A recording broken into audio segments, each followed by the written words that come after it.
บ้านต้องสาวน้องตุ้ย บ้าน ส ไอ้ นุก ตุ้ย เซ่ บ้านไอ้ตุ้ยมื้อนี้ แซ่บบ่แซ่บบ่ รวมญาติแมรี่ รวมญาติเด้อ กินข้าวมื้อคริสต์มาส นี่แหละ อันนี้ นี่แหละ นี่ใส่กรอกมีตำบักหุ่ง ลาเต็มข้าวพวกข้าวจ้อยเด้อ number 1นี่น่ะ อะไรเว้าดังแล้วได้หมดทุกอันวิดีโอเลยเว้าเลยเว้าเลยเว้าเลย น้ำหวานมันน่ารักเฮ็ดเด้อนี่แซ่บหลาย ดวงอันนี้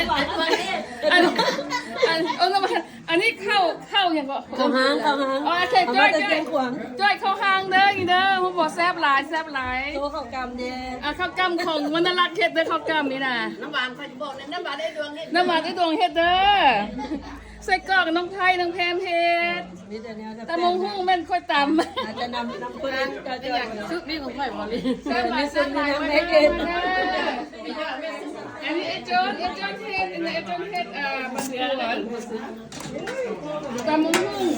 หุ่งเป็นค่อยเองก็ สาวลาวตะเข็บเด้อ ตำหุ่งมันค่อยเองอ่ะนะ ค่อยเองอันนี้ตำมงหุ่งใส่ปูนี่ใส่ปู โอ้ลูกติด อันนี้ซุปของหลาน